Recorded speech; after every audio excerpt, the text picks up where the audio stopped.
And I went to that BPM looking for hope and opportunity. And wouldn't you know it, I shook hands with Ed Mylett for the very first time. My life changed forever. Mentality changed. I had a new course, I had a coach, I had a mentor, I had someone to align with. I love him. I respect him. His wife is here with us today. Christiana, can you stand for a second there? There's Christiana.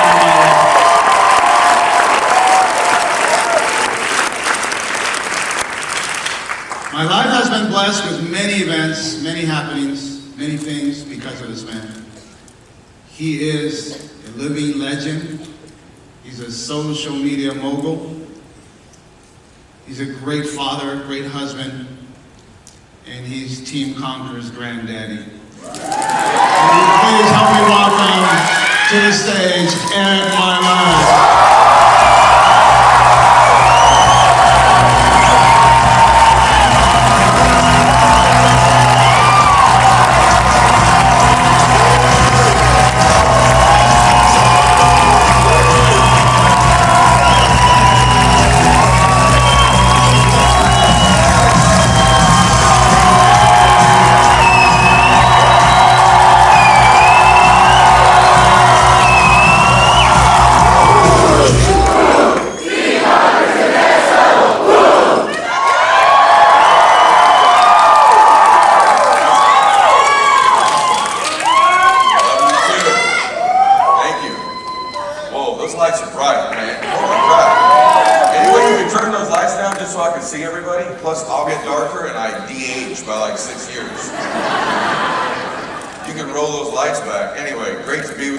Stand up again. I just want to look at you and get some inspiration. Stand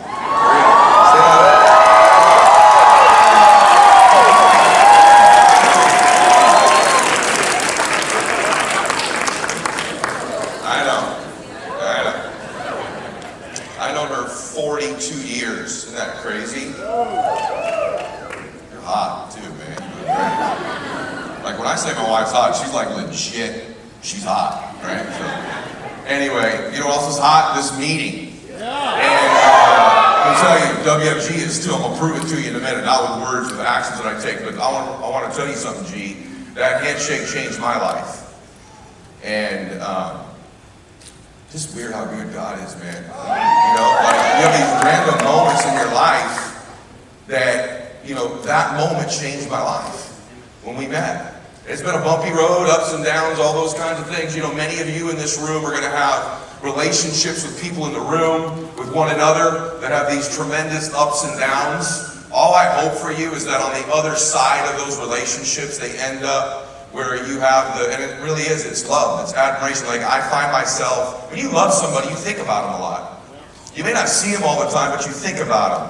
And I think about, and so does Christiana, I think about Gina and Helica so often. We talk obviously too a lot, but I think about them. I'm on vacation with my family, I think of you guys, you know, or I'm doing a meeting I did last night. I thought of you last night when I did my first BPM in 15 years last night. From my own bass shop. And I just love you and I appreciate you, and I'm proud of all the growth you've gone through as a couple, you as a man particularly, brother. And I know leading people is a difficult thing with all the egos and attitudes and problems and human beings. It's like managing a 1,500 person family. You know how hard it is to manage the 5 people under your roof or whatever you have. 1,500. Imagine when it's 10,000, 20,000, 50,000. It can get a little wacky. So I'm proud of you, and you put on the best Wealth Bulls too, by the way. So it's great to be here with all of us. Thank you. Thank you for that. And there's all kinds of people in here that I admire. I love the Mejias. I admire them. I admire Lancaster. I've known Lancaster almost as long as I've known G. I've Jim Alita. I mean, I just watched him speak. I told him, I said, like, you're legit. Like, you're a great speaker. And Mike, God lined you and me up today because my talk's very similar to yours. So anyway, it's so great to be with all of you. I want to get into my comments. WFG's on fire right now. And I'm going to prove it to you. I've never believed in our opportunity more than I do this time right now. Ever, never, ever. Okay? And that's easy to say. A lot of the older guys in the company will get up and, hey man, things are better than they've ever been before. Let me tell you, there are times at different times when it's worse than it ever was before. right? But right now it's better than it's ever been. And I believe that so deeply that I made a decision which was difficult. A lot of people advised me not to. A lot of my more celebrity-oriented friends are like, oh, dude, you shouldn't go back to like doing meetings where you pitch people on your business. That'll be bad for your brand. Right? That'd be bad for your brand. I mean, you can go fill a stadium up with 25,000 people. You're going to go to an office and talk to 100 people that work at Burger Kings and banks and school teachers. That's not good for your brand. And by the way, that was across the board what people were telling me. But here's where I was. I want to share this with you because I'm going to get into some teaching. I've been doing WFG again for about 4 months. Like, that's with 23 other businesses that are in my portfolio. That's with about 5 million people. Last night, we were driving out there, the Discovery Channel called me. I'm going to do a show for the Discovery Channel, more than likely, I think, if their offer gets better. And I passed on doing Good Morning America to do the show for the Discovery Channel. But they were telling me yesterday that my show now, between audio, mainly audio, doesn't do that many videos, but like it's pretty incredible to think that my show, when I have an author on, they will sell more books the day they do my show than when they do the Today's Show, Good Morning America, and the CBS Morning Show combined. Right? Like that's every author. They all say this, and it's fascinating because I was being told last night, just give you an idea of the power of where we are and what I'm about to announce to you. They were telling me last night that my show on a daily basis gets more downloads, meaning more people hear my show than consume Tucker Carlson, Rachel Maddow, and Anderson Cooper combined on primetime cable every single night. Yeah, unbelievable, right? So I just think the power of what we're all doing. Also, I hope for some of you who have aspirations to do something big in your life that's built upon WFG, that maybe I'm potentially carving a pathway for many more of you to do something like that as well, where you become more well-known. You can become a public figure if you choose to. There's ups and downs to doing that, but it's out there for you all to do or to make differences. So anyway, what happened was I started to, I have some different coaching programs that I do. I've been coaching well-known celebrities, entertainers, and Christian will tell you they come to our front door on about a daily basis and come downstairs in my bar and we do our little sessions. And I coach some of the most successful people in the world. I've been able to counsel the 4th richest man in the world now for about 10 years. Runs a big, huge company. Some of the best entertainers, politicians, some of them have run big countries. Some of them have run real big countries that at least seek my counsel from time to time. And then I started coaching entrepreneurs in the Arete Syndicate. And I kept coming home to Christiane and I'd say, there's one problem, which is they all have these issues in their businesses, and I want to tell every one of them that have these gyms or dry cleaners or tech businesses, or they sell on Amazon, or they've got car dealerships, or these various people I coach, I'm like, they're not in the best business. Their businesses aren't scalable, they're not as profitable, they require huge inventory. When the market turns and the conditions change, they're going to be screwed. They don't have what we have. And I kept saying it over and over and over again because, write this down, winning is only 50% mental, which is what you see me teaching all the time on social media, or my pal Tony Robbins teaches, or Andy Frisella, or Tom Bilyeu, or Rachel Hollis, my dear friend, right? We teach you the mental side. It's only half of winning. The other half is environmental. Meaning I give you all the tools, all the motivation, all the skills, all the brain technology, so you got the mental side together, but if I throw you back into a crappy environment, you will still lose. And so I'm finding all this stuff I'm teaching, these poor people go back into very limited environments. And she started telling me, well, then why don't you get back in the field again? And I'm like, I don't have any freaking time. Like BPMs, hiring interviews, I have never, ever in my life, true, because you always nod when I'm lying, have I ever worked as hard as I've worked the last 3 years. Not even close. Harder than my hierarchy was moving, harder than my big shop. Every day, 18 hours a day, sometimes 20 hours a day on all the different things that I'm doing. How am I going to do this again? But I felt this compelling need to come back. And then I got the A-Rods and the J-Los who don't do that, honey, because that'll reduce your brand. Run for governor, run for the Senate, do something with your following, right? And I just concluded, and by the way, here's what I did. I had a consulting agreement on WFG like what Lonnie has or Folly has that paid me 8 figures the rest of my life. I'm a 47, what am I now, 48? I prefer, I'm 47. So I got an 8-figure income for the net. If I live 50 years, they're gonna pay me $800 million. Right? Cushy deal. Show up with a couple whelp balls, kiss some babies, right? And I went to see them last year and shocked them, and I said, I tell you what I'll do. I'm gonna bet on me. I'm gonna bet on this model. This is no BS. There's no buyout, there's no cash, no nothing. I'm gonna freaking bet on me. I'm gonna bet on her model. Here's what I want. I want my old code number back.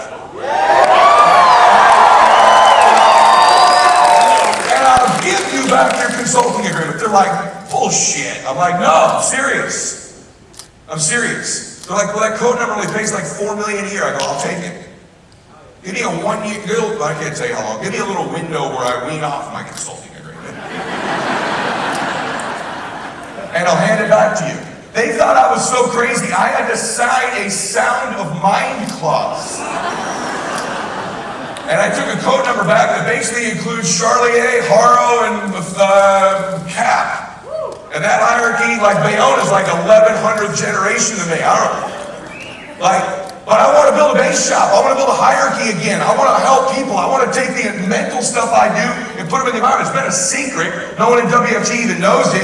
But 3 months ago, I started building a business again. I'm not on a leader's board, and they don't produce my stuff. We were driving out here. Do you remember what I told you by the time we got to the hotel? How many recruits we do in the base today? Do you remember? No, I wish it was 63. It was 63 this month, but it was 26 today. In my base shop. Let me show you. You guys pull this thing up? Check this out. Can we pull that picture up, guys? First picture? That's the second one, but okay, yeah, that's me talking last night. There's another one before that. There it is, old man picture. That's me at the DoubleTree Hotel in Irvine last night.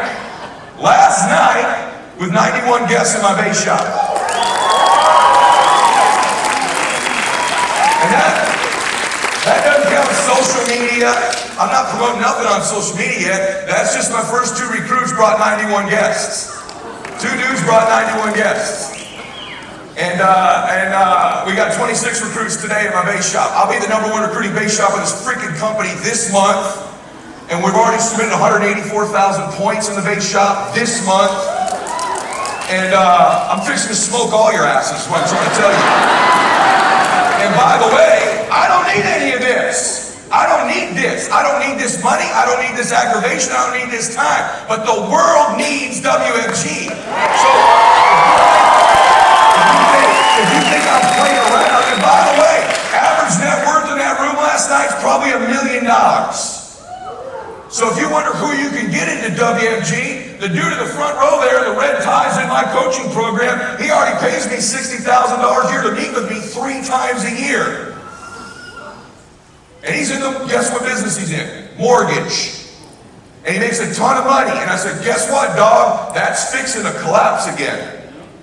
So I'll be honest with you. You're the first dude I'm coaching. I'm going to be honest with you. You need to do my business. He's like, you said it, let's do it. There's a dude in that room last night worth $300 million. He was the second hiring interview at 7:30 this morning. So if you're wondering whether successful people look at our model and think they can do it, it's all in how you present it to them. So I'm starting out with a thoroughbred, #1 recruiter in the country for Aflac, flew out from New York to be in that meeting last night. He was a direct guest of mine. You'll see him. Wait till we start doing the automated recruiting that we're doing. God, I look old as hell. That was after a long day. Okay? So, why do I tell you all this? Because this is the baseline time. Now, guess what? This is when it's going to get psycho. I don't have enough agents yet. But wait till I actually tell the world I'm doing this. Because guess what BPMs start looking like? Do you have any idea? Just to give you an idea, I'm trying to figure out how many nights in a row I could get the Staples Center. Because if I announce in Southern California I'm doing a BPM to go into business with me on social media, that 24,000 seat place is filled up at least 3 nights in a row. And so you're getting ready, so listen, you're getting ready to see a whole different WFG. And if you think my predictions fall false, I was telling this dude for years, someone at WFG is going to have a TV show. We teach the world how to change your life. I was saying that for years before it happened. I told these guys, you'll see the first person making 8 figures in WFG like that. Here's what I'm going to tell you. You're fixing to see the first person to make 9 figures a year in WFG. That's what I believe. And I'm coming back to do one thing. I want to create more million-dollar earners than any company that's ever existed. I can't create more millionaires because Apple's done that through their stock. But I can help create more million-dollar earners than any company that's ever existed on earth. I'm going to keep running on my business. I'm going to keep doing my show. I'm even adding stuff. I'm doing the Discovery Channel. I'm doing a bunch of other stuff. But my primary focus is I'm going to help human beings get into business for themselves and change their life, whether they're worth $300 million or they're worth negative $300. That's what we're fixing to do. So if you wonder whether I believe this, I walked from essentially $500 million. I know that sounds ridiculous. If you don't believe me, ask me any Transamerica executive who knows me. That's what I did. So now who's more committed, me or you? It's really easy to say, you're committed, isn't it? When you're already making a lot of money here. I walked from all my security. Okay? Because I want to make something great happen in people's lives. I want to truly change the world. This second half of my life is solely dedicated to, I had a great first half of my life. I got to travel the world. I've got a beautiful family. I've made millions of dollars. I've got all the homes you could ever want. I've got the jet that you want. I've got all the cars you ever want. All that stuff's owned free and clear. I've got hundreds of millions of dollars in cash. I have some of the most interesting friends in the world. I make an impact in the world, I think. I want to go change the world now with WFG. This is the greatest time. By the way, if you are thinking for a second that maybe this isn't where you wanted to be, you're making a massive miscalculation. Because our entire reputation, our entire brand, wait till I start running my big events where all the people you see on my show come in to speak, to come to endorse. When I do my mental toughness university for the WFG agents I have, and my first speaker is David Goggins. The next one's Bob O'Neill, who killed Bin Laden, right? Wait till I start having my moguls come in. When I have Rob Dyrdek, my business partner, come in from MTV. I have A-Rod come in and talk to you about his portfolio in real estate and his holdings. We're getting ready to saturate WFG with the type of star power and credibility that we've only dreamed of before in our lives. This will be slow, this will take time, because I can't tell the world I'm doing this yet, because I don't have the infrastructure in place. But it's coming. Y'all with me on that? Say yes. Okay. So you should be damn fired up right now.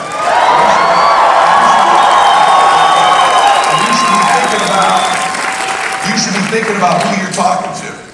And if you haven't been doing it already, you ought to be telling them, even if they don't know me, it doesn't matter. You just tell them, look, arguably one way or the other, this dude's 1, 2, or 3 in the world in business. I don't know if I'm 1, 2, or 3, but I'm in the 3. You say the guy who's number 1, 2, or 3 in business and life strategy in the world is my mentor. Not only is he my mentor, he's my damn upline now. I am literally the grandfather of the fire, right? So you gotta come into business with us, because not only WFG is a personal development program with a massive compensation package attached, we happen to just get an upline as one of the top 3 people in the world in personal development. So if you want to grow you, change you, not only is our platform amazing, our training, our leadership, and he's bringing us access to it. Wait till I run my first big event. The only reason we haven't even started doing it is I don't want to interrupt the flow of what you all are doing. But wait till we start running those. Those are going to be, I already ran pretty good events, I didn't even know anybody back then. So, all right, here we go. Thank you. I'm fired up. So, that's a glass of water, right? Let's talk about some keys. It's not a glass of water. Why is the straw one size on one side and not on the other? Anybody know? It's called something called refraction. The speed of light. Speed alters perception in everything. So while you're looking at a glass of water with a straw in it, you could think that's what you're seeing. But actually the speed of light travels slower in water, which makes the straw appear different. Does that make sense to you? Okay, here's what your issue is in WFG. You ready? Lack of speed. You're looking at the glass that is your business, all of you in here, and thinking you're running it correctly, and you have a refraction issue. As I've gotten back in the field and I'm watching people break the floor, it takes someone to just introduce the damn speaker. Faster! How long the BPM is. This is a world today, guys, where attention spans have gone like this. They really don't care all about your story for 20 minutes. Okay? Say it faster. Get to the point. Okay? When you recruit me, get me in the field faster. Get my list faster. Get me in my top 3 faster. Get my first recruit faster. Get me licensed faster. Get me tap rooted faster. Speed matters in the business world today. Execution is speed. You're too slow. You're running the model too slow. With modern technology, I'm about to do some things, if they'll approve it, that are going to absolutely mind blow our system, because I'm not so convinced you have to come to live buildings all the time to do WFG. If we could be zooming a lot of what we're doing with effective technology and expanding. Having said all that, that'll be an experiment, I could be wrong. But having said all that, you got to get faster. Everybody with me on that? Say yes. Yes. Okay, I'm going to give you 3 measurable tactics that I could think could help you. Then we'll do some more inspiring stuff. I want to give you 3 tactics. I shared this with Gene and Helen, but they probably already have with you. So these are just 3 random things I've been doing that I find that are working, that are controlling things, okay? So, one of the things I've always struggled with is, what do I do when the recruit says yes? Eric says, yes, let's go, we shake hands. I always did it different ways. There was the reference thing, where you give me your 3 top names, I call, restaurant, baseball example. You know what I'm talking about when I say that, most of you, I hope, yes or no? That was one method. Then, of course, I'd get too busy. You know, you get 40, 50 recruits in 3 weeks, like, okay, 3 references, no one's getting called. Then it was like, okay, let me role play with you. You call your market. I say it, you say it. I say it, you say it. And then they don't ever say it. And then we do that, and then they get rejected, right? And then it was like, well, then for a little while there, I go through these windows where we're like, all right, just get a guy to the meeting. We'll see you next week, right? That's slow and inefficient. Here's what I found out. It's interesting. Everybody that you see on my show, or that you see me around, or that I coach, you know how we were introduced? Every one of us, a group text. Just driving out here today, Kevin Conley, who was on the show Entourage, remember the show Entourage? A buddy of mine named Bob Menery, who's on Instagram. He's got a couple million followers. He does blooper golf videos with huge profanity. Don't follow him. His podcast is on Kevin's platform. And Kevin's been trying to get me to move my podcast onto his Entourage platform. And so guess how we got introduced coming out here? Ed, meet Kevin. Kevin, meet Ed. Ed doesn't need an introduction. Number 1 this, blah, blah, blah. Kevin is from Entourage, blah, blah, blah, blah, blah. He's got this new podcast. I'll let you 2 guys take it from here. That was the intro. When Sebastian Maniscalco, A-Rod, watched the Netflix special of Sebastian Maniscalco, one of my good friends. He's in The Irishman that's out right now. And he's the best comedian in the world, sells more seats than Kevin Hart does currently. Sebastian. If you're not watching him on Netflix, go watch him. He's hilarious. You're welcome, Sebastian. Anyway, A-Rod saw his special with Jen and goes, I gotta meet this guy, right? I gotta meet him, he's hilarious. Jen wants to meet him. I'm like, okay. A-Rod, Sebastian. Sebastian, A-Rod's a big fan of your work, brother. Just saw you on Netflix, says he can't stop laughing. In fact, he made an Instagram post about you already. Sebastian, I'm pretty sure you know who Alex is, but if you don't, he should be in the Hall of Fame, but he had a couple situations with some stuff. So, but he's hit a bunch of home runs. You're both good brothers of mine. I'll let you 2 guys take it from here. Every single contact I make is through group text. You can't get me by phone. Nobody picks up their telephone anymore, particularly with a number they don't recognize. Do you? If you don't see the name, you don't answer the phone. Yet you still have people making phone calls to start?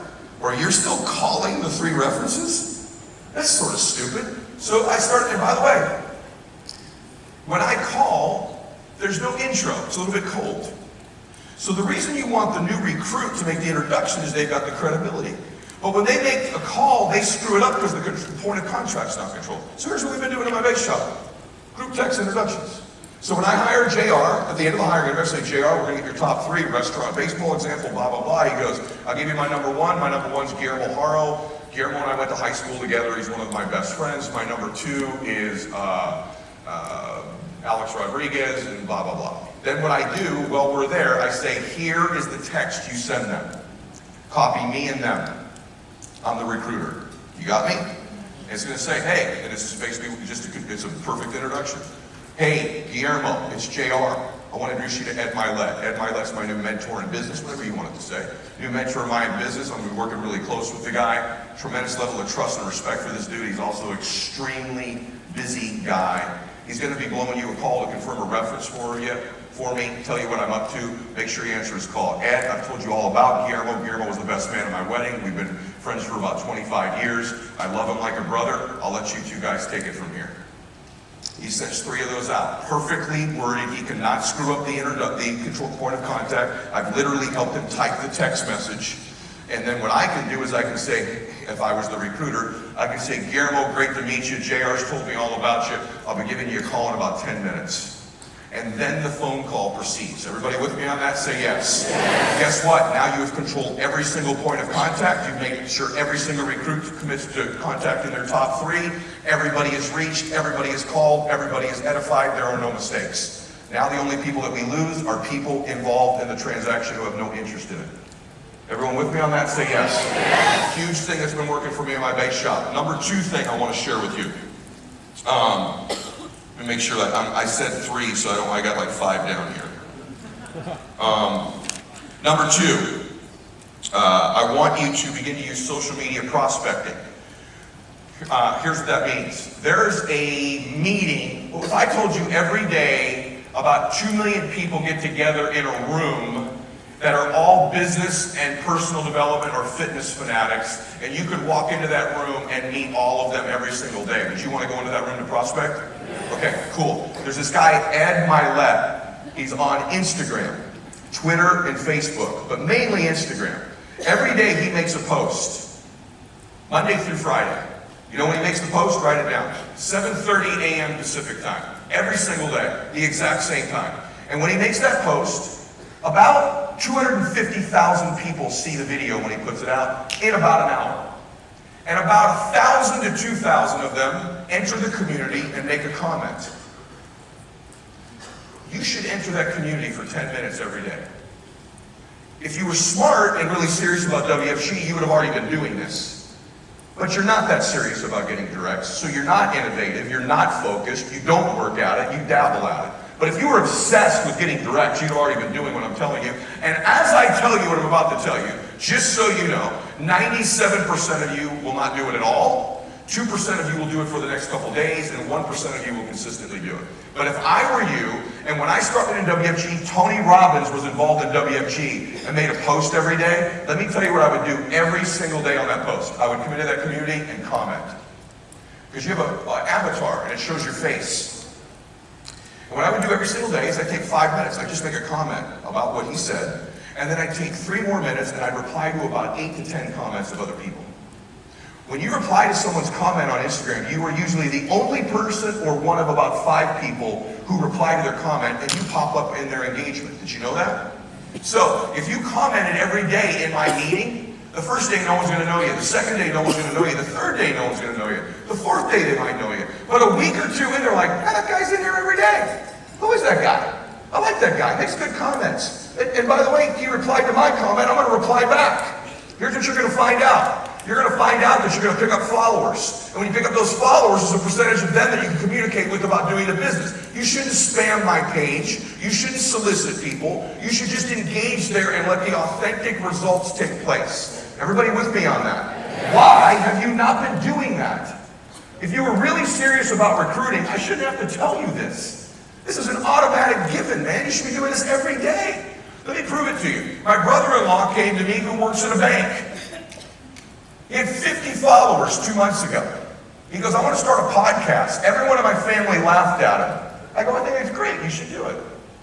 My own mom, who's the sweetest woman in the world, laughed at him. How would you have a podcast? What are you going to talk about? And he didn't know. And Brian goes, I don't even know what I want it to be about. I said, well, I think you're the best dad I know. Right? Actually, to be candid with you, the way the conversation really happened is he sent me a long email about how bummed out he was about his life. And then we met, and I said, Brian, I think you're an incredible father. And you're there at every event, you coached your kids, you spent time with them, they love you, you've been present. You're remarkable, bro. You've won the most important game of life, which is as a dad.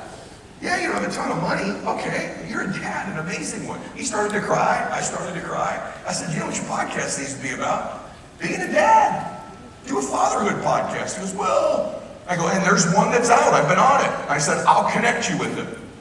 His name's Alec Lace. He's got a pretty successful dad podcast called Fatherhood. Guess what I did? Alec, meet Brian. Brian, meet Alec. Blah, blah, blah. I'll let you two guys take it from here. Bam, and they met. My brother-in-law rolled out a podcast. He goes, how do I get the following? I said, Brian, there's a personal development meeting Every morning, 7:30 a.m. It's on Instagram. There's this guy, Mylett. Here's what you ought to do. Exactly what I just told you to do. Except my brother-in-law has done it every single damn day. He does it a couple times a day. Right when I post, he comes in and makes his comment. His name's Brian Ward. If you're in my posts, you'll see him. And then he replies like 5 or 10 comments, lets it go. And then he comes back around 3 o'clock and there's like 2,000 comments and he just hits like 5 or 10. He likes a few of them, comments to a few of them. I don't know what it is. You can look it up. I think Brian has like 850 followers in 2 months. Out of 850 followers, I bet if he were in WFG, he'd have picked up 5 or 10 recruits. Maybe he'd have picked up 1. Think that'd be worth it? 1 recruit from doing all that? You bet your ass it would be. So tip number 2 is prospect on my social media posts. Don't spam my followers, please. Okay, everybody with me on that? Say yes. Third thing, you ever heard me say become evangelical about your cause and your mission? Anyone heard me say that before? All great business leaders are evangelical about their mission and their cause. That's what they're great at doing. Okay, how do you do that? I'm going to give you 3 steps to become a good evangelist for your cause. I'm going to teach you how to do evangelism right now. Number 1 thing, if you're going to become evangelical in the WFG mission and your cause and your business, I'll give you some insight into human behavior. 33 minutes, I gotta hurry. Number 1, you have to constantly and explicitly connect your business to people's happiness. Stay with me on here, okay? Their happiness. Their happiness. Not their wealth, their happiness. Last night at the end of the BPM, I said, hey guys, I know there's a lot of reasons why you should do this. Let me tell you why I'd like you to come into business with me. I think you'll be happier. I think you'll be happier. I think your family will be happier if you do this with me. Because here's why. What you do is you press the button of money. Money, money, money, money, money. People don't want a bunch of green paper. They think if they get a bunch of green paper, they'll be what? Happier. People don't want a jet. They think a jet will make them what? Happier. They don't want recognition. No one really wants a cheap plaque that they're not going to ever have in their house. They want because they think that will make them what? Happier. They don't even really want to make their family proud of them. They think if their family's proud of them, they'll be what? Happier. Always connect this to people's happiness. I'm not saying don't press the money button, the recognition button, the competition. You should push all those buttons. But the overall button should be happiness, because that's what every single human being in the world wants, is to be happier. They all want to get it different ways. Great evangelical mission people understand how to get people to see happiness through their business. Does that make sense to everybody? Say yes. Yes. Okay, let me prove it to you, by the way. That might sound nuts. I'm going to prove it to you. And you say, well, WFG, happiness, like how would you do that? Number 2, you have to learn to praise your product or service, not promote it. You have to learn to praise WFG, don't promote. There's a difference. Promoting is an intellectual exercise. You present the benefits, argue how we solve problems, and defend it against its criticism. That's what a lot of you do. You promote the business and the products, right? The benefits of what it does, don't you?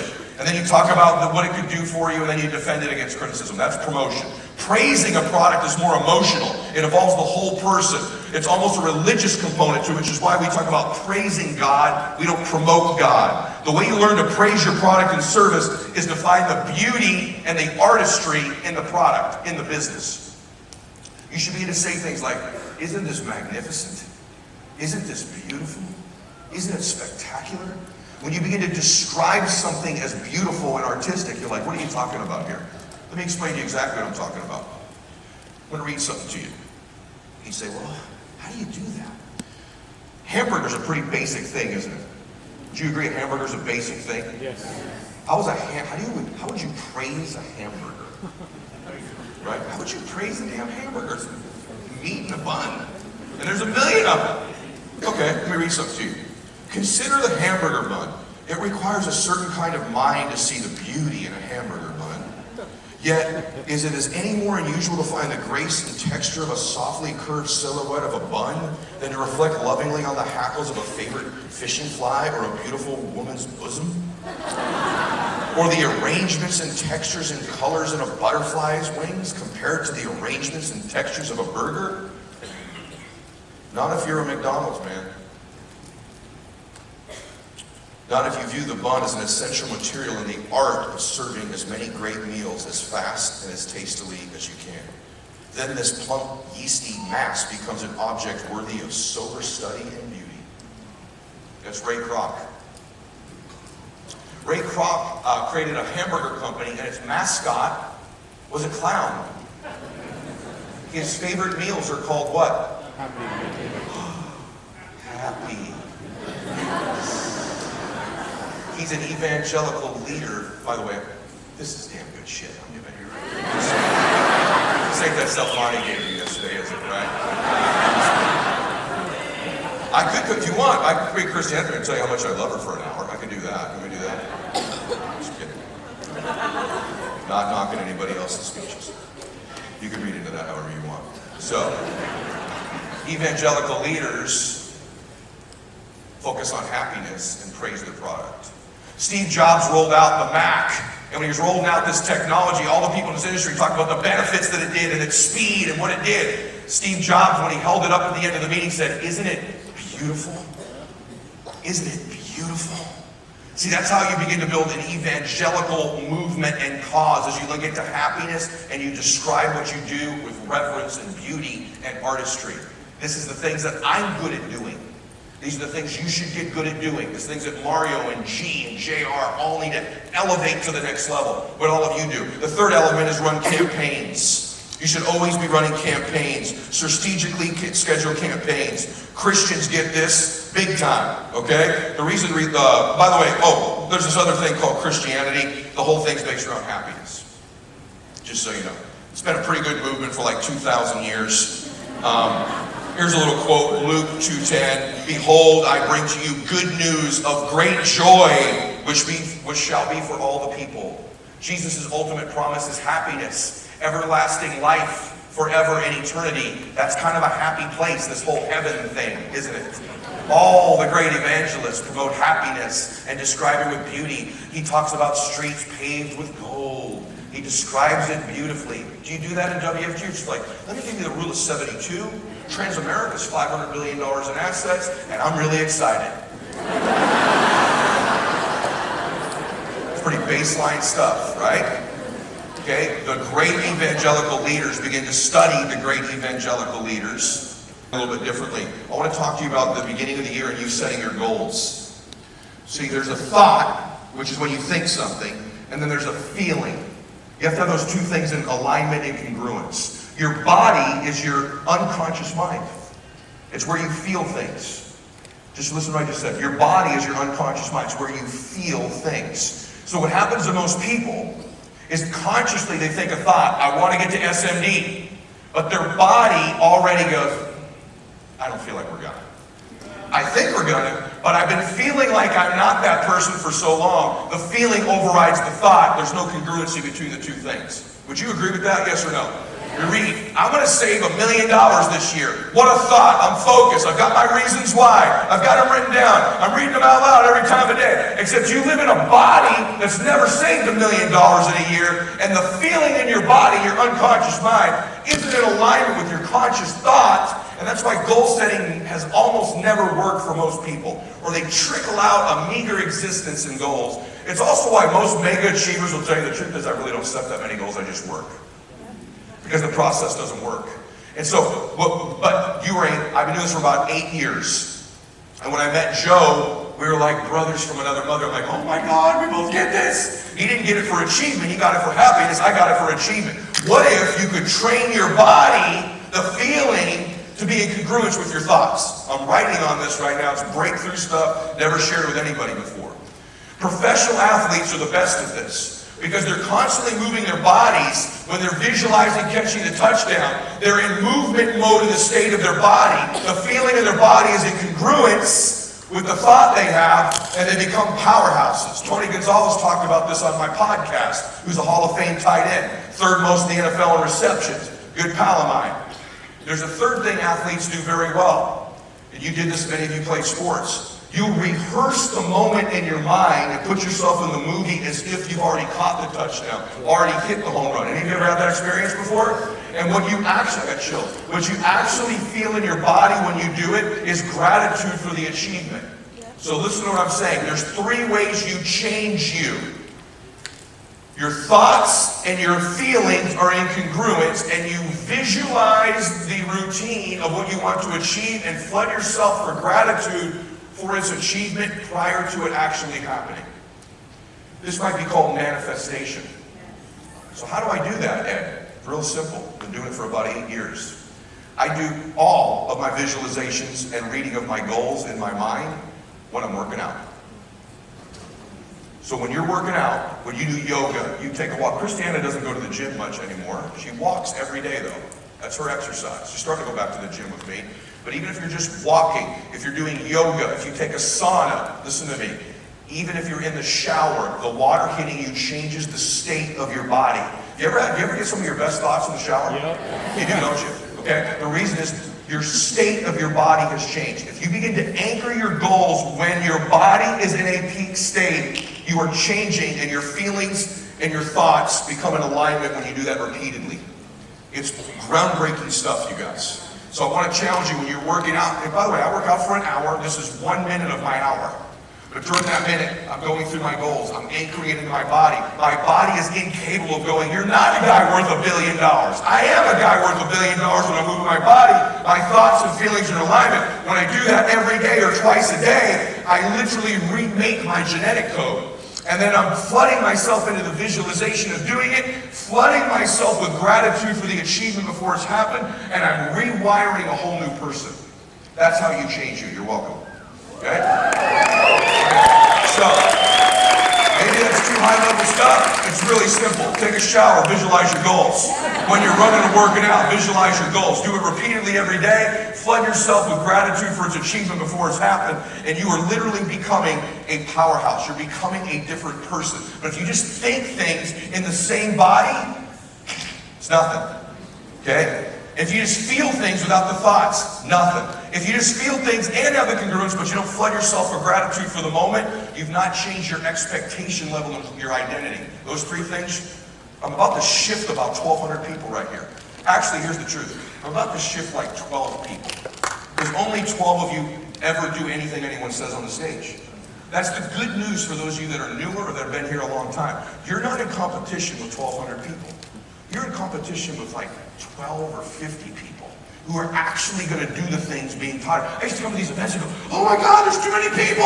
They all know it. Why'd you tell everybody? Just tell me. I don't want all that knowing. They're all going to do it. No, it's not even fair. No one ever does anything anybody says. Not consistently. Watch. Go to my post on Monday morning. None of you guys are going to make a comment. A couple of you will. And by a week, most of you won't. That's why I love winning. I actually do this stuff. I'm not special. I'm not smarter. I'm as average. I got interviewed yesterday on the Skinny Confidential. I said, listen, I'm a baseline person. Average IQ, insecure, shy, introverted, short. Right? I'm all the crap that's not good. That's why I work so hard on myself. And there's that guy all the time sitting right there that I don't want to go back to. So I'm always working on me. The thing I have captures a little bit life momentum too. You start getting some momentum in your life, which is what I'm going to talk about now. Mike, I'm going to blow your mind on your talk, dog. So let me show you something. Can we click up here? I probably messed up, sorry. This is me and Max when he was a baby. Look at those guns I had back then. Holy crap. That's, I don't know, baby, how old is Max there? 8 months? You know where I think that is? I think that's Hawaii where I sunburned him. Remember that? Yeah. I wanted to be this proud dad in Hawaii with my new kid. And she went to get a massage at the spa. It was about 140 degrees out. And I walked around outside for about 5 hours. He didn't have that hat on. This is the day before. No sunblock on. Whitest kid in the world. We're back in the hotel room and she gets back right when she walks in, because mom's gifted this stuff. She's like, what the hell did you do? Why is he so red? I'm like, oh, we're just running around place. She goes, no, no, no. And she's did you not put sunblock on him? Oh, shit. No. How long were you out there for? Like 5 hours. Like 20 minutes. Like, completely fried my baby. That's the kind of dad I am. Remember when I told you about the IQ thing? Never computed that a baby needed sunblock outdoors in the sun, close to the equator. Doesn't matter, right? Smart. So this is me and Max when he was just a little guy. Golfing. See how he wears the hat kind of crooked? See how he kind of stands to the side, a little awkward? You see that right there? G knows that, Max. My son, when he started playing sports, was not very good at any of them. He's not athletically gifted like Bella is. And I am not the dad you would think when it came to sports. I didn't coach him in baseball on purpose because I don't have the pressure of trying to play like me. I was always the encouraging dad. When he picked up golf, I used to tell him before every tournament, hey, because he wasn't any good. I say, hey, you know Daddy loves you the same whether you win or you come in last, right? Yeah, Dad, I know. Dad loves you. I'd never get upset with him. I'd never push him. Everything was great. Did you have fun today? He'd lose by 25 shots. Did you have fun? This crooked guy. I had fun, Dad. Man, little Nick can really hit the ball. Babe, it's just not true. Max loved when he hit one in the lake and you hit a good one. He'd go, great shot, man. They'd walk down the fairway, have his arm around the other kid. He was this sweet, sweet boy. And forever, I just wanted to have fun. Just wanted to have fun. Then we were playing in a tournament one day. We lived out here, and out here, golf's serious. A lot of professional golfers live out here. A couple of them become great friends of ours, and that's not who I'm talking about when I tell you this story today. But the tour Max played on for golf, you would caddy for your son. Now the other dads liked it because they'd line the kid up and he'd win, they'd get the trophy and they'd fix his swing and they're coaching the whole time. I loved it because it was 5 hours because I was a busy guy with my son. It was for us to walk around and talk. I'd carry his bag. I'd let him hit whatever he wanted to. Did you have fun today? I had fun, Dad. It was great. And so we played typically with a professional golfer and their child. And Max had the used clubs and the goofy stuff, and they had the perfect clubs. They'd been fitted. They had instructors. Me and Max were just like, having fun, buddy, you know? And we were playing one tournament finally one day, and I'm caddying for Max, and Max was down 12 shots at the turn after 9 holes. It was a life-changing day. Hopefully this will be a life-changing moment for you. Hat's a little crooked, his shirt's off, you know, long, untucked. And we're at the turn, and there was a long walk from the 9th hole to the 10th hole, and they always have the kids have lunch at the turn. But the lunches were far away, and we were behind because Max was playing bad. The 2 kids in our group were leading. They were professional golfers, their dads and their son. And one of the dads says, hey, have Max go get the lunch, because he's not in this thing right now. He doesn't give a crap. Max, you go get their lunches. We'll go get our tee shots. We'll meet you at the first tee. Excuse me, did I say one back? I won't say it. Christian people, just because it's the real story. I go, what the fuck did you say?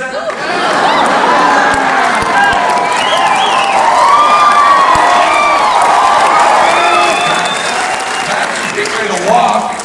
Already to get, he goes, yeah, I'll get your lunches, guys. I said, stop. I said, you don't ever talk to my kid like that. I said, Max, can I tell you what we'll do? We'll meet you up there. You go get your shots. I said, get over here. I lost my damn mind. I'm the nicest dad in the world. I said, get over here. I got down right in his face. I said, look at me!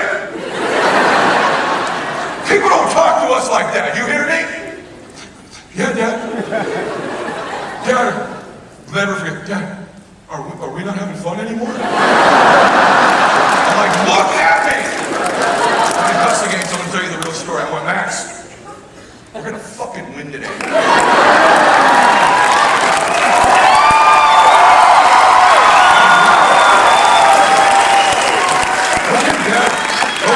I said, here's what we're going to do. I'm going to go get their sandwiches, okay? And what you're going to do is every single Max, we're going to win today. We're down 12 shots with 9 holes. We're in last place by like triple. I said, look at me. Every shot we hit, Daddy's going to give you the club. You don't get to pick the club. You got a beautiful swing, Max. You make it. I'm holding, I'm anchoring it into his body. I go, you have a great swing. Okay. You have a great swing. We're going to compete today, Max. We're going to win this. okay, Dad. I said, you don't get to pick the club and no practice swings. Why? You know, G knows this Max doesn't take practice swings when he putts. I said, listen to me, no practice swings. And he goes, okay, Dad. And he goes to grab his driver. I know, Max hitting that damn driver in someone's house. I'm like, hey, we're hitting a 3-iron.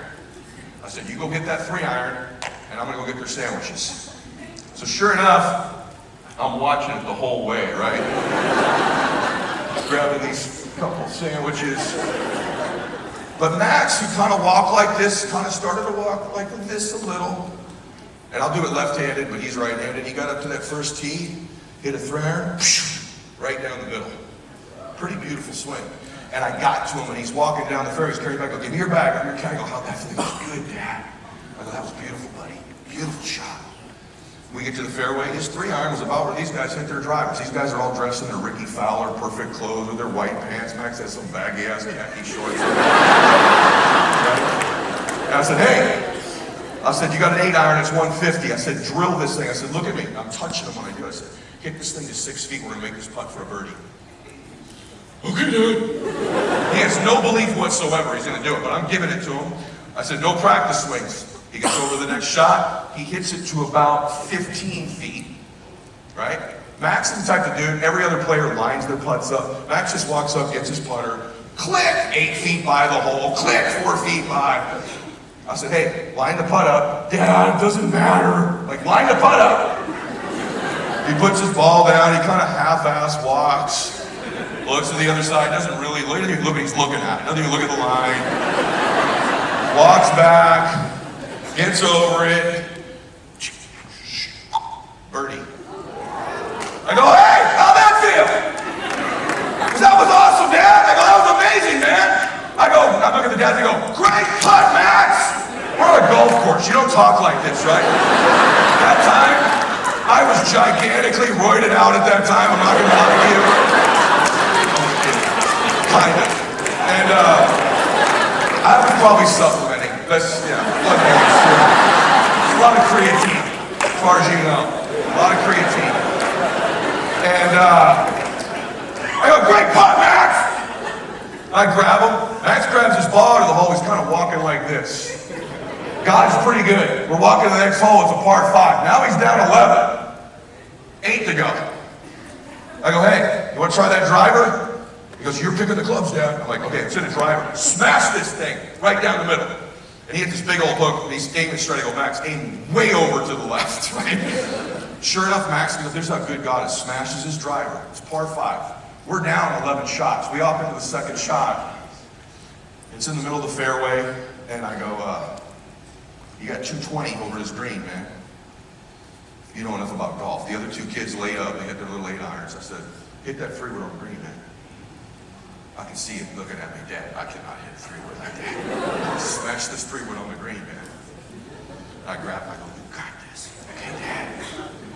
Max gets up over this 3-wood. It's the best damn 3-wood he's ever. Here's how good God is. God is so awesome. It's this 3-wood. It's like, whew. There's a lake and a rock wall in front of it. Please, Jesus. His whole damn life.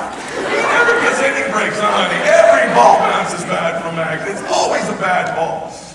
And this thing's landing. It's gonna be short. It's gonna be short. It hits the wall. Bounces up in the air, spins forward, lands on the green, rolls in the freaking hole for a 2, for a 5. Jesus, thank you. How'd that feel? Oh my gosh, Dad, this is awesome. I go, isn't winning awesome? And he goes, I love winning, Dad. So we played 4 or 5 more holes. He's a completely different kid. Now he gets on the green. Now he's lining the putt up, he's giving him one of these, he's walking both sides, checking it like twice, like he knows what he's doing now. No idea what the hell he's doing. Looks at it again. What do you think, Dad? 1 foot left to right? I'm like, that's what it is, Max. 1 foot left to right. I don't have any idea what it is either, because I can't play. Gets up and putts. We come to the 17th hole, Max is down 2. 17th hole, walking different backs like this. Feeling pretty good. And he's like, hey, Dad, if I par the last 2 holes, I'll finish 3rd. which is how golfers think, you guys. Many of you play like, Max, we came to win, man. All right, Dad.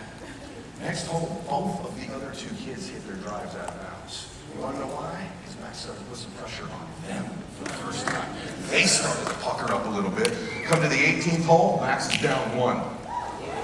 All 3 boys, actually, and one of the boys is out. Max is now in 2nd place. One boy in our group, he's behind him. One of the other kids, like 4 behind us now. Last hole, 18th hole, there's a lake in front of this one too. Both kids hit their drivers down the middle. Max is walking pretty good. Middle of the fairway. Max is a little in front of the other boy. And I hear his dad, who was the get the sandwich guy, by the way, says to his kid, whose name I won't say, Nicholas, and he says, hey Nicholas, don't hit the lake. I said, Max, he's gonna hit the lake. You never tell someone what not to do. Right? Sure enough, Nicholas dunks it in the lake. I go, Max, get this 8-iron, 10 feet left of the pin. Make a putt, get the hell out of here, man. Okay, Dad. Max hits it to about 15 feet left. Nicholas hits it a god-awful, amazing chip to about 1 inch. Taps in for his bogey. Max has to make this putt to win. If he 2-putts, this is the God's honest truth what happened here. If he 2-putts, they go to a playoff. I stupidly say to Max, Max, don't hit it too far past the hole. If you 2-putt, you go to a playoff. Max goes, Dad, we came to win. Make the putt. I swear to God, the same kid who was getting sandwiches, he looks at one side, looks at the other, walks up, takes the putter back. The ball is halfway to the hole. Max is walking it into the hole. Bam, goes in the hole, picks it up. Yeah! Runs to me, jumps in my arms. We did it, dude!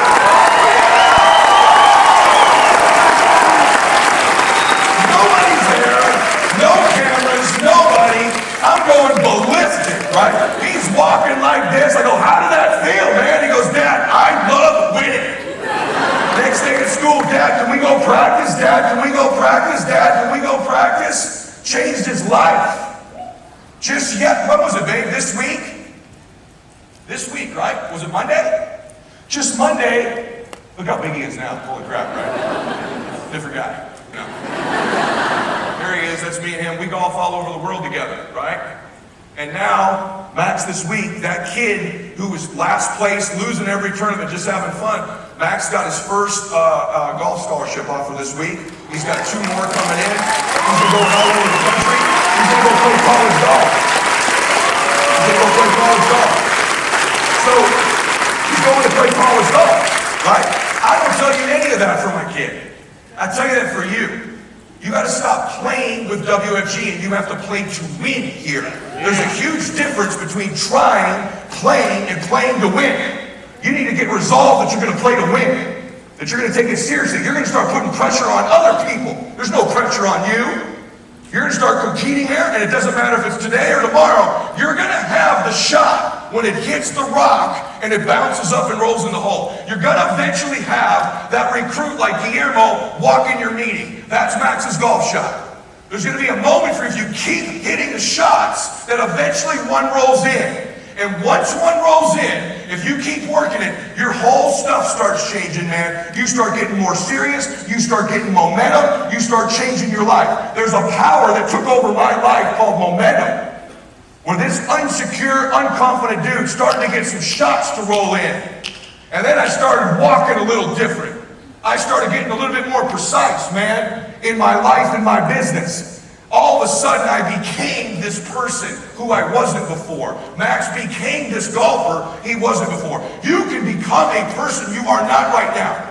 If you will do the things I told you about your goals, if you do the little tips about the text in the beginning, if you do the stuff about being an evangelist, if you'll anchor your goals, if you'll start playing to win, like literally, you play to win. Nobody in the country at that time would have picked that 10-year-old boy to go play college golf or any type of golf anywhere. But all those other kids aren't going to play college golf. He is. And right now, probably in this room, nobody picked you. Nobody knows you. You've been here for months, no one knows you. You've been here for years, nothing happened. You're too old, you're too young, you're too black, you're too white, you're too fat, you're too skinny, your family's too screwed up. Probably all kinds of things wrong with you, except there isn't. Maybe you're here, maybe this is your first meeting, you're like, well, I'm just too new. BS. I got a brand new dude, I had 91 guests last night. He's got a coach who believes in him. He's taking some damn action. He's not playing to do W, he's playing to dominate. You can change your damn life. Those of you that have been around a while, why don't you take it to a new level? I am. Why don't you just take it to a new level? You all with me on that? Yeah. I'm serious, you're not too old. There's nothing wrong with you. There are things that need to get better, but you are perfect as you are in this moment to start. Max was perfect to win that golf tournament at that turn. He just didn't know it. He was ready to win right then. He just needed to step into the moment. There's a moment in your life where you change it. That was his. Quiet with his dad on a golf course. Arbitrary Saturday afternoon. Nobody around, nobody cared. Quiet moment, we changed his life. You can do it right now. No one knows you. Quiet moment. It's not loud, it's just a decision. As I'm talking, you're like, you know what? Hopefully my language didn't offend you too much. I'm just being real. Okay? Every once in a while, Christians cuss. It's just the way it is. That's why there's forgiveness. That's why there's God's grace, dang it. So, now speaking to your kids, you know when you go to I've said this to you before and I've shown you this, but I want to emphasize the point today as I finish. I'm going to play that video, guys. You know, like when you go to a golf tournament for your kids, or a recital, or one of those things at school, or a baseball game, like, I know you watch the other kids play, but you videoed your kid. I bet you didn't video every other at-bat, unless you're the team videographer. Maybe you did, right? I doubt it. Don't your kids stand out everywhere? How many of you have kids? They're all you see. They're all you see. I got news for you. Even though they don't act like it, all your kids see is you. All they see is you. You're everything to them. Everything they believe they can become, everything they think they can achieve, how ultimately, listen to the word, how happy they think they can be. Not rich. Not rich. How happy they think they can be. You deliver to them. As much as you see them at their game, they see you every second of every day. They're really good at covering it up. But their whole world is you, man. Their whole world is you, Mom. And Mom is not good as, oh, sweetheart, you can be anything you want to be. You can be as happy as you want. And she's looking back at you and she can't say it, but she's thinking, why aren't you, Mama? Why aren't you happier? There becomes an age where all of our kids, they'll always love us. But just like you with your parents, you figure out who they are, don't you, in the world. You got to figure out who your mom or dad are, their impact, their difference, whether you're proud of them, whether they're special, or whether they're people you love that are just average and ordinary. You're evaluating not their success or wealth, but their true happiness. And if you're not happy, really happy, they see you working hard, they see you struggling, they think they can't be, and sometimes they think it's their fault. That you're not happier. Is there joy in your home? Is there happiness there? Are they proud of you? Do they know Daddy's the man that's important? He's making a difference in the world. My kids, as hard as I work, Christiane has made sure Daddy's out helping people. Daddy's out making a difference. I think they're proud of me. I think they know we're happy. I'm going to show you a video to illustrate the point. If you guys would play this video, please.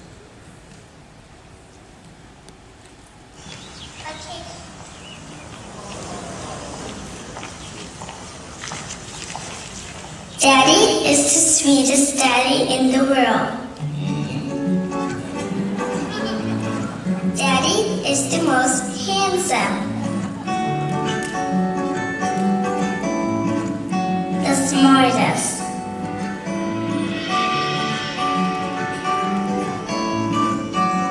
The most clever. The kindest.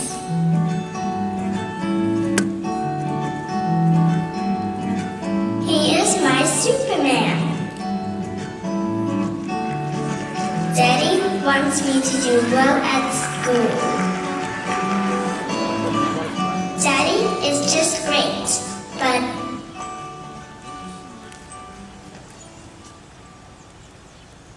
he lies.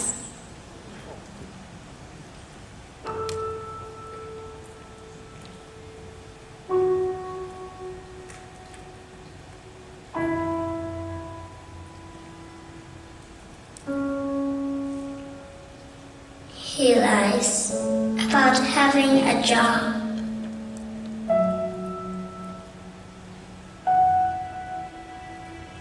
He lies about having money.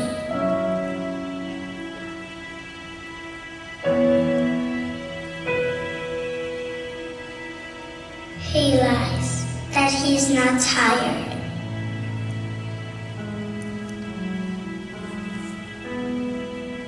He lies that he's not hungry. He lies that we have everything.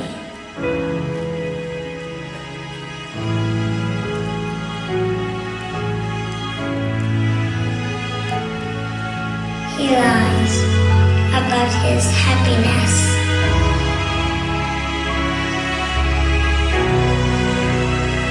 He lies because of me.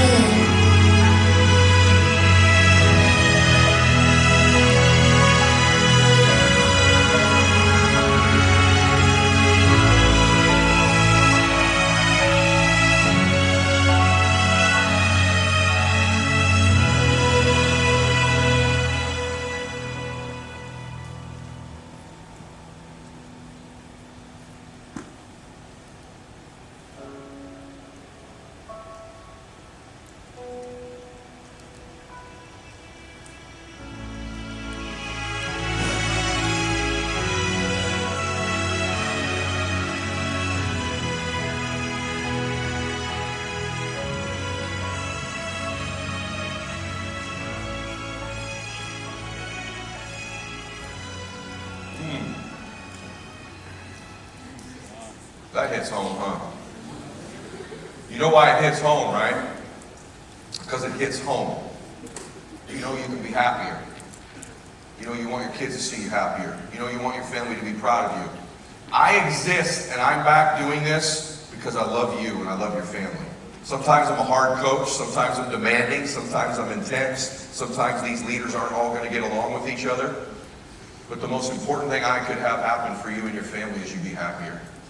I think happen to build a big business here will make you happier. I think making a lot of money will make you happier. I think helping people will make you happier. I think saving a family across the kitchen table will make you happier. I think being on this team will make you happier. But ultimately, you got to figure out what's going to make you happy.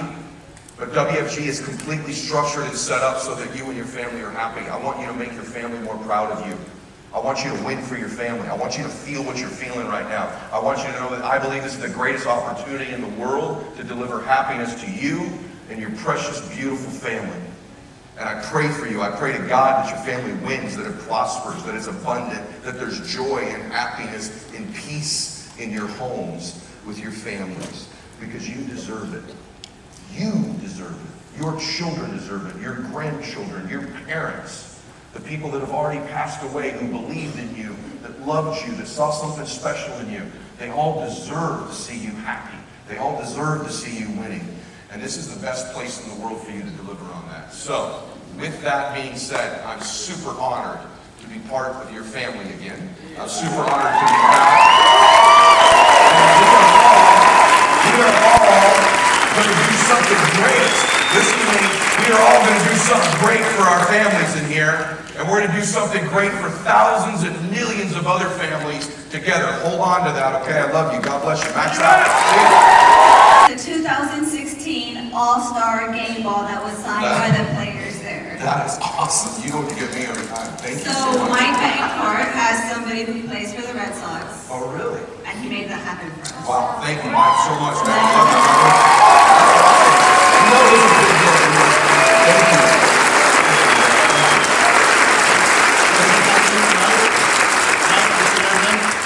Everybody?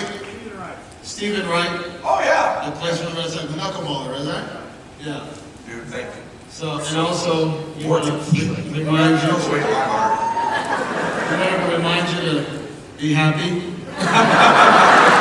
This makes me happy. And then we got a little something. For Christmas. Christiana. Where'd she go?